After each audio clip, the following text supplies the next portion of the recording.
BJP के सांसद अनुराग ठाकुर बोल रहे हैं, सुनते हैं क्या कह रहे हैं।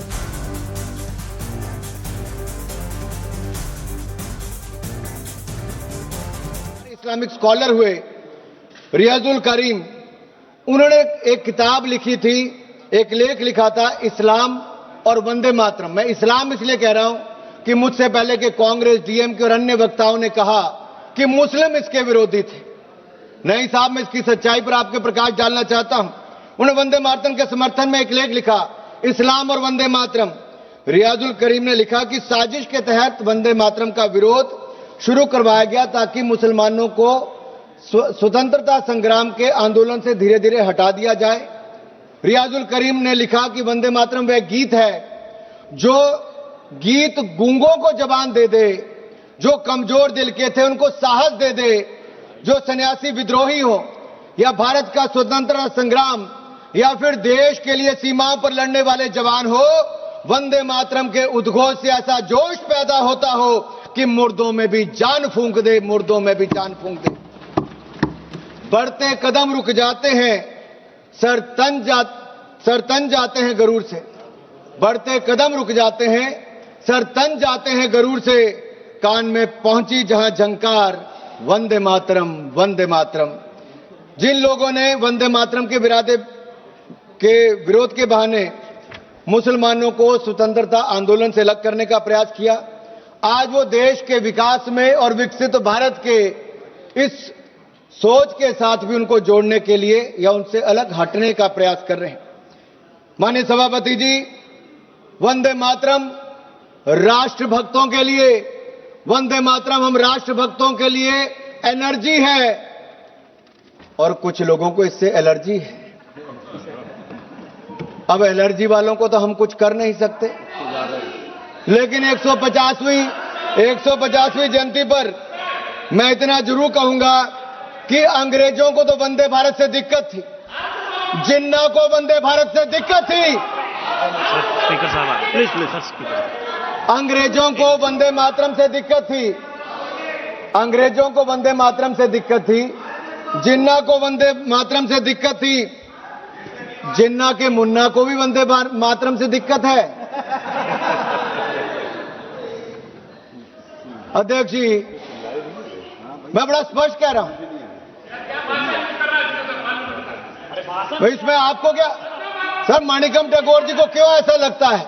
मैंने इतने कहा कि जिन्ना को वंदे मातरम से दिक्कत थी, अंग्रेजों को वंदे मातरम से दिक्कत थी, और जिन्ना के मुन्ना को भी वंदे मातरम से दिक्कत है। जिनमें वंदे मातरम सुनकर ऊर्जा का संचार नहीं होता, जिनमें वंदे मातरम सुनकर ऊर्जा का की सोच के समर्थक हैं। और मैं कहना चाहता हूं, कांग्रेस का समर्थक मुस्लिम लीग कर रही है, इंडियन मुस्लिम लीग कर रही कि नहीं कर रही है, और उसके समर्थन के बिना राहुल जी और प्रियंका जी शायद सुनकर भी नहीं आ पाते, इसलिए उनका समर्थन लेने की जरूरत पड़ रही है। माननीय अध्यक्ष जी, जिनको वंदे मातरम से दिक्कत है, मैं उनका इतना ही कहूंगा कि Vande Mataram is the most sacred mantra of our freedom. It is the war cry of our independence that no force on earth can silence. It is the lifeblood of our national strength and spirit. Vande Mataram.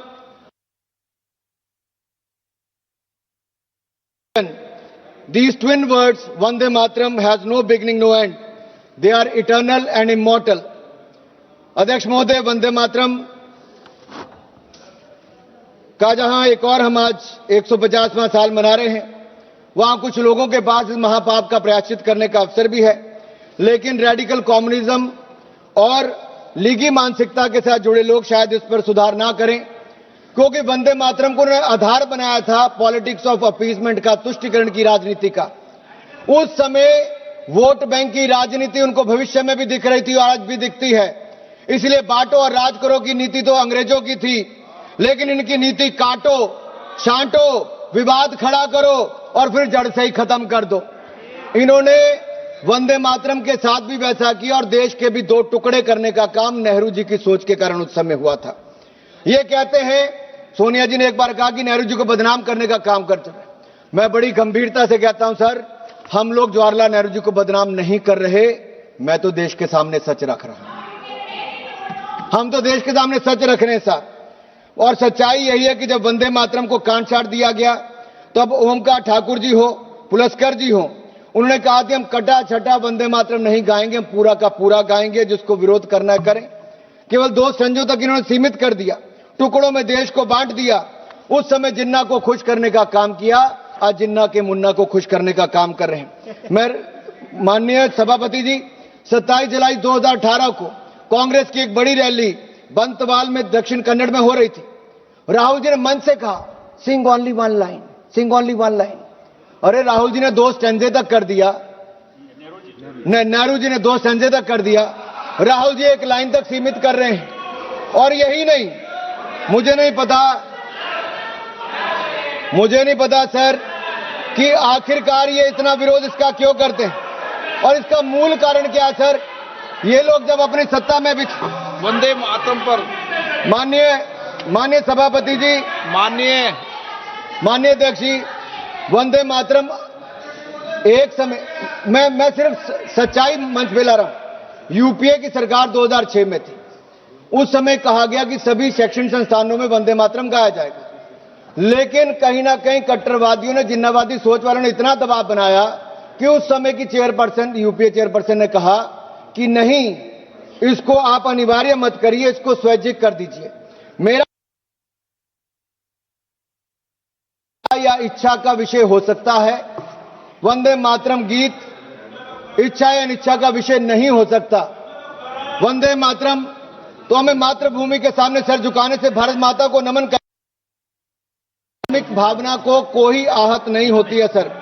अध्यक्ष महोदय, जो लोग American democracy की बात करते हैं और secularism की बात करते हैं, मैं इतना ही कह देना चाहता हूं, यूनाइटेड स्टेट्स में प्लेज ऑफ एलिजियंस में जिसका एक फ्रेज है वन नेशन अंडर गॉड, ये अमेरिका के स्कूलों में बच्चों को रोज इस पाठ को पढ़ाते हैं, लेकिन हमारे यहां पर वंदे मातरम गाने पर विरोध करते हैं। मध्य प्रदेश में जब इनकी सरकार थी तो मध्य प्रदेश के सेक्रेटरीट में कहा गया, यहां से राहुल जी समय अध्यक्ष थे, कहा गया कि मध्य प्रदेश के सेक्रेटरीट में वंदे मातरम धुन नहीं बजनी चाहिए। ये बार बार वंदे मातरम का विरोध क्यों होता है अध्यक्ष जी? और यही नहीं, क्या 2009 में वोट बैंक की राजनीति के लिए उस समय के होम मिनिस्टर पी चिदम्बरम जी देवबंद में जमाते उलमा हिंद के 30th जनरल सेशन में गए, और पी चिदम्बरम जी जिस सेशन में गए, वंदे मातरम के विरोध में रेजोल्यूशन वहां पर पास हुआ। कांग्रेस पार्टी को इसका जवाब देना चाहिए कि एक नहीं, एक के बाद दूसरा सबने किया। सर बड़े मियां तो बड़े मियां, छोटे मियां सुभान अल्लाह। 2019 में भोपाल सेंट्रल से कांग्रेस के एमएलए हुआ करते थे आरिफ मसूद, एक सार्वजनिक कार्यक्रम में उन्होंने कहा कि शरिया कानून के अंतर्गत वंदे मातरम बोलने से मना कर दिया। सर मैं पूछना चाहता हूं, क्या वंदे मातरम के गान पर रोक लगाना चाहिए? और यही नहीं, समाजवादी पार्टी के सांसद शफीकुर रहमान बर्क, जिन्होंने वंदे मातरम को इस्लाम विरोधी कह दिया, महाराष्ट्र में समाजवादी पार्टी के विधायक अबू आजमी ने वंदे मातरम का विरोध किया। समाजवादी के एक विधायक रईस शेख मविंडी से महाराष्ट्र में इसका विरोध करते हैं। समाजवादी पार्टी और कांग्रेस पार्टियों एक तरह से मिलकर वंदे मातरम का बार बार विरोध करते हैं। अखिलेश जी तो कह देते हैं बच्चों को अधिकार है कौन सा गाना सुनना है। सर ये फिल्मी गीत नहीं है, ये लोरी नहीं है, ये राष्ट्रगीत है, ये राष्ट्रगीत है। अखिलेश जी आप आर्मी स्कूल में पढ़े होंगे, लेकिन आपको इतना पता नहीं कि वंदे मातरम और फिल्मी गीत में अंतर है भाई। माननीय अध्यक्ष महोदय मैं खत्म कर रहा हूं, 3 मिनट में मेरा भाषण खत्म कर रहा हूं। आज भारत धूमिल पड़ चुके अपने स्वर्णिम अतीत को तलाश भी रहा है और अपने भविष्य को गढ़ भी रहा है। भारत के पूर्व प्रधानमंत्री आदरणीय अटल बिहारी वाजपेयी जी ने कहा था 19 मार्च 1973 को, सर मैं अटल जी को कोट कर रहा हूं और ध्यान से सुनिएगा। अटल जी ने कहा था, आई कोट, वंदे मातरम इस्लाम का विरोधी नहीं है। क्या इस्लाम को मानने वाले जब नमाज पढ़ते हैं तो इस देश की धरती पर, इस देश की पाक जमीन पर सिर नहीं टेकते, माथा नहीं झुकाते? ऐसे मुद्दों पर किसी को भी असहमत होने की इजाजत नहीं दी जा सकती। कल वो कहेंगे कि तिरंगा झंडा है, मगर हम तिरंगे के आगे झुकेंगे नहीं, क्योंकि हम अल्लाह के आगे झुकते हैं। तिरंगे के आगे झुकेंगे नहीं। हिंदुस्तान में रहने वालों को, हर आदमी को तिरंगे के सामने झुकना होगा, तिरंगे के सामने झुकना होगा। वंदे मातरम कहना होगा। वंदे मातरम भारत के राष्ट्रवाद का महामंत्र है। जब जब हम इस मंत्र को भूले हैं, हम कमजोर हुए। आजादी के अमृत महोत्सव में प्रधानमंत्री मोदी जी ने केवल एक परिवार नहीं, जितने लोग आजादी के साथ जुड़े थे, स्वतंत्रता संग्राम के साथ जुड़े थे, प्रधानमंत्री नरेंद्र मोदी जी ने उनके बारे में गांव-गांव में बताया। यही नहीं सर, ये लोग कहां से याद करेंगे वंदे मातरम को। इनकी सरकारों के समय तो यासीन मलिक को बिरयानी परोसी जाती थी प्रधानमंत्री के घर पे, उसी यासीन मलिक को पाकिस्तान भेजा जाता था। अरे बाटला हाउस कांड के आतंकवादियों के घर जाकर सोनिया गांधी जी रोती थी। मैं यही नहीं, अध्यक्ष जी, मेरा एक आखिरी बात करके मैं अपनी बात को समाप्त कर रहा हूं, क्योंकि ये जरूरी इसलिए भी है सर, अगर नहीं पूछूंगा तो अधूरा रह जाएगा। मैं बस 1 मिनट में सर खत्म कर रहा हूं, बस सर 1 मिनट में।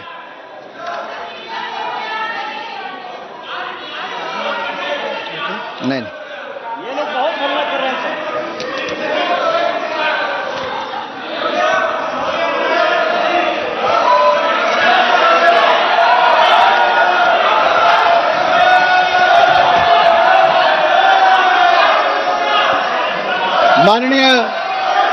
माननीय अध्यक्ष जी, अगर 1896 में अगर 12वें कलकत्ता में कांग्रेस के 12वें अधिवेशन में रविंद्रनाथ टैगोर जी ने गाया था और उसमें एक मुस्लिम रहमतुल्लाह एम सयानी ने उसकी अध्यक्षता की थी, क्या तब ये मुस्लिम विरोधी नहीं था? 1905 में बंगाल के बरिसाल में चित्तरंजन गुहा जी ने वंदे मातरम के लिए अपना खून बहाया। 1907 में वंदे मातरम गाते गाते सुशील चंद्र सेन ने कोड़े की सजा झेली। 1908 में खुदीराम बोस ने वंदे मातरम गाते फांसी चढ़ ली। 1909 में मदनलाल ढींगरा ने वंदे मातरम बोल लंदन में फांसी से जूझ गए। 1927 में राम प्रसाद मिस्मिल ने वंदे मातरम बोलकर फांसी चढ़ गए। 1971 में कलकत्ता में जब दिनेश चंद्रगुप्त वंदे मातरम का उद्घोष किया तो पूरी जेल में सलाखे हिलाते हुए सर जब फांसी की सजा हुई सबने वंदे मातरम कहा। देश को आजादी भी दिलाई, जितनी लाठियां चली उससे ज्यादा दुगनी आवाज वंदे मातरम के जय घोष से हुई। आज 150वीं जयंती पर इस सदन से भी वो आवाज गूंजनी चाहिए। मैं कहता हूं वंदे मातरम, वंदे वंदे वंदे वंदे वंदे। सर यही हमें कहना है, हमें इसको सर मेरा इतना ही कहना है कि ये बार बार माणिकम जी कितना विरोध वंदे मातरम का करोगे? माणिकम जी कितना विरोध वंदे मातरम का करोगे? अध्यक्ष महोदय एक सवाल पूछ के मैं अपनी बात खत्म, आखिरी सवाल है, आखिर वो कौन सी मानसिकता है जिस एक शब्द, जिस कविता ने राष्ट्रवाद का ज्वार पैदा कर दिया अंग्रेजों से लड़ने के लिए, आज चंद लोग उसका विरोध करते हैं। जिस वंदे मातरम पर हजारों स्वतंत्रता सेनानियों ने देश के लिए अपने तो वंदे मातरम पर अनुराग ठाकुर बहस में भाग ले रहे हैं और वो लोकसभा में इस वक्त बोल रहे हैं।